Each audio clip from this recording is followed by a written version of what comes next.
გაეროს განვითარების პროგრამის პროექტი ENPAR დააჭარა არა მხოლოდ სასოფლო-სამეურნეო დანიშნულების კოოპერატივს სამ კატეგორიაში გრანტის მიღების შესაძლებლობას აძლევს. მანქანა დანადგარებზე, წარმოების საშუალებებსა და მასალებზე საგარანტო პროექტის წარდგენა ყველა იმ კოოპერატივს შეეძლება, რომელიც მინიმუმ 5 წევრიანი იქნება. პროექტი $10,000-მდე, $10,000-დან $20,000-მდე, $20-დან $30,000-მდე ღირებულების საგრანტო პროექტების დაფინანსებას გულისხმობს. პროექტში მონაწილეობა აჭარაში სასოფლო-სამეურნეო საქმიანობით დაკავებულ ნებისმიერ პირს შეეძლება. კოოპერატივების მიერ წარდგენილი პროექტი კომისიის წესით შეირჩევა. ფერმერებისთვის პროგრამის გასაცნობად დღეს სასტუმრო შერატონში შეხვედრა გაიმართა.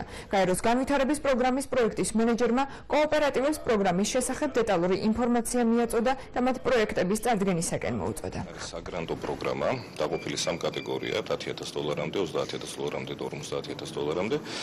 შესაბამისი პირობებით, რომელსაც ახლა განვიხილავთ კოოპერატივის წარმომადგენლებთან ერთად და თუ რა არის მოთხოვნები, რა პირობებში ფინანსდება ეს მათი პროექტები, რა მოიცავს საგრანტო პროგრამა და ზოგადად როგორ შეიძლება მოგმართონ ამ პროექტის ფარგლებში და როგორ მიიღონ ეს დაფინანსება. სოფლის მეურნეობის ნებისმიერი სფერო დაფინანსება ეს იქნება მოყვანა გადამუშავებამდე და რა თქმა უნდა გადამუშავებისათვის შეუძლია დანადგარები შეიძინოს, მაგრამ ეს უკვე მეორე ეტაპი იქნება. პირველ ეტაპზე იგივე სასათბურე კონსტრუქციები, იგივე მეცხოველების კომპლექსი, რაც ამ თანხების ფარგლებში შეიძლება განვითარდეს და ჩვენი შეხვედრის ძირითადი მიზანი ის არის, რომ მოსახლეობამ ფართო მასებმა გაიგოს, რომ არის ასეთი პროექტი. კოოპერატივები, რომელიც პირველად შევხვდეთ ამ პრეზენტაციაზე, ძალიან მისასალმებელია, ასე ვფიქრობ ჩვენ.